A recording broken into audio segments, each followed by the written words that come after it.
कांशीराम साहब ने पूरा किया, लेकिन बुद्धमय भारत का सपना अभी भी अधूरा है। उस बुद्धमय भारत के सपने को बनाने में हम महिलाओं का, आप युवाओं का बहुत बड़ा योगदान होगा, क्योंकि बाबा साहब ने भी ये बात बोली थी कि किसी भी धर्म को स्थापित करने में ये जो दो सपना था बाबा साहब का, शासक कौम और बुद्धमय भारत का, ये दोनों जुड़ा हुआ था। किसी भी धर्म को स्थापित करने में उसकी शासन व्यवस्था का बहुत बड़ा योगदान होता है। भारत में मुसलमान धर्म स्थापित हुआ क्योंकि इन जो मुगल थे, इन्होंने 700 साल हमारे ऊपर शासन किया, तब मुसलमान धर्म फैला। अंग्रेजों ने करीब 150 से 200 साल शासन किया तो ईसाई धर्म फैला। इसी प्रकार से यदि हमको बुद्ध धर्म का प्रचार प्रसार करना है, सम्राट अशोक के काल के जैसा, जब सम्राट अशोक का काल था तो बुद्ध धर्म का प्रचार प्रसार हुआ। बाबा साहब ये सपना लेकर के दुनिया से विदा हो गए, लेकिन संसद में लगी बाबा साहब की वो मूर्ति जो ऐसे इशारा करती है, वो यही कहती है कि मेरे बुद्धमय भारत के सपने को अगर पूरा करना है तो वो रास्ता इसी संसद की ओर से जाता है। उठो उठो, अब किसका इंतजार कर रहे हो? राजस्थान में एक लड़के को पूछ करके उसके चेहरे को इसलिए बिगाड़ दिया गया, पता चला उसका किसी लड़की के साथ में कोई चक्कर चल रहा था।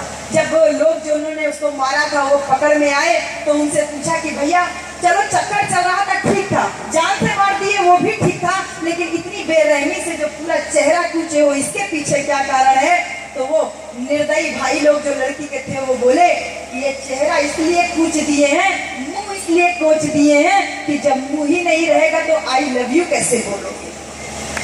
आंख इसलिए कूच दिए हैं कि जब आंख ही नहीं होगी तो आंखें दो चार कैसे करोगे।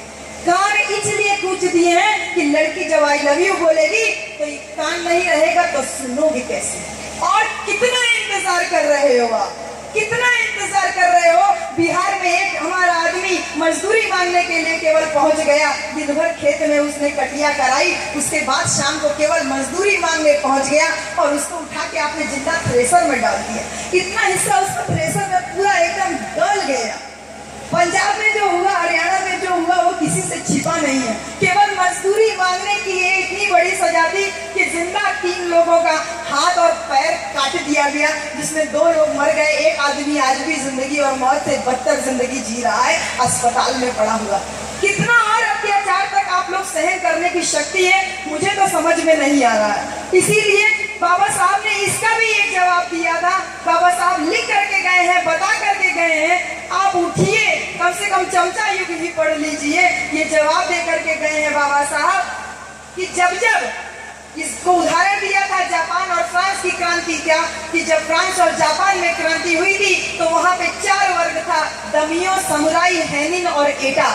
दमियो वर्ग शासक वर्ग था, जैसे हमारे यहाँ आज ब्राह्मण वर्ग शासक है। इनकी संख्या मात्र 300 थी, लेकिन जब वहाँ पे लोकतंत्र की स्थापना हुई तो इस दमियो वर्ग ने खुशी खुशी कहा कि हम अपना सारा राजपाट त्यागते हैं, जिससे शासन सत्ता में सबकी बराबर की भागीदारी हो, क्योंकि हम तो बाहर से आए हैं। लेकिन ये जो एटा समुदाय के लोग हैं, ये यहाँ के मूल निवासी लोग हैं, हम सबका इक्वल डिस्ट्रीब्यूशन होना चाहिए, सारे संसाधनों का जो है बराबरी से हिस्सा बंटना चाहिए। बाबा साहब ने तब भी ये बात लिखी कि जापान और फ्रांस की क्रांति को भारत से जोड़ के कदापि नहीं देखा जाना चाहिए, क्योंकि भारत में जाति व्यवस्था है और इस जाति व्यवस्था के वजह से जो वर्ग सबसे ऊंचा बैठा हुआ है, जब इस वर्ग की इस लग्जूरियस लाइफ की, ये लग्जूरियस लाइफ को क्या बोलेंगे सर?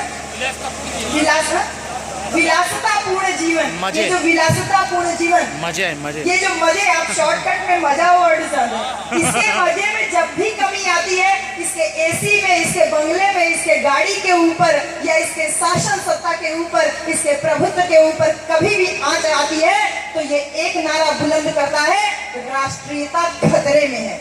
अरे ये विदेशी भगवाने हमको सिखाएंगे कि राष्ट्रीयता किसे कहते हैं, देशभक्ति किसे कहते हैं। ये देश हमारा है, हम यहाँ के राजा थे, हम यहाँ के मूल निवासी हैं। ये विदेशी हमको सिखाएंगे राष्ट्रभक्ति, ये विदेशी सिखाएंगे हमको राष्ट्रभक्ति। बाबा साहब ने अगर इस्लाम धर्म अपना लिया होता तो लाखों करोड़ों सर मक्का मदीना की तरफ झुक गए होते। बाबा साहब ने अगर ईसाई धर्म अपना लिया होता, लाखों करोड़ों मस्तिष्क यरूशलेम, न्यूजीलैंड, पोलैंड की तरफ झुक जाते। बाबा साहब ने भगवान बुद्ध को अपना करके न केवल भारतीय संस्कृति को नष्ट होने से बचा लिया, बल्कि ये स्थापित कर दिया कि बाबा साहब से बड़ा भारतीय संस्कृति का रक्षक कोई नहीं है और बाबा साहब से बड़ा देशभक्त कोई नहीं है। इसलिए देशभक्ति का नारा लगाने वाले अगर कोई सच्चे मायने में भागीदार हैं, हकदार हैं, तो वो हम बहुजन समाज के लोग हैं। ये विदेशी भगोड़े हमको न सिखाएं कि देशभक्ति किसे कहते हैं। मैं मोटी मोटी ही बात कह सकती हूँ मन से, क्योंकि सरकारी नौकरी में बंधी हुई हूँ इस वजह से। नहीं तो मन इतना खराब हो जाता है कि ये लगता है कि आज इस्तीफा दे दे और फुल टाइम काम करें। लेकिन साहब कांशीराम का समय कुछ और था।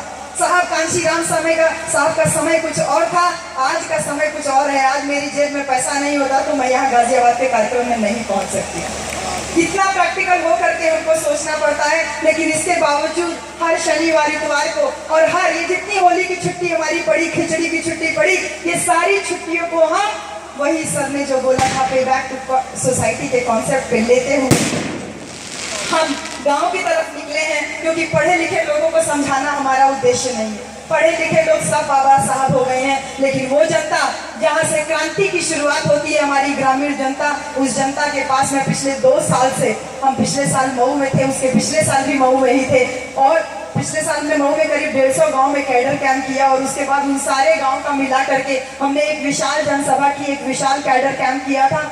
और उसमें मुझे जो आश्चर्यजनक परिणाम दिखाई दिए वो ये दिखाई दिए कि महिलाओं ने अपने मंगलसूत्र तक खोल करके दे दिए कि मैडम जी हमें इसकी आवश्यकता नहीं है, ये मंगलसूत्र हमारी रक्षा नहीं कर सकता, हमारी रक्षा संरक्षा कोई कर सकता है तो वो बाबा साहब का संविधान कर सकता है। ये जो भावना उनमें आई उससे उत्साहित होकर के इस साल आजमगढ़ के लोगों ने कहा कि मैडम इस बार आजमगढ़ में समय दीजिए।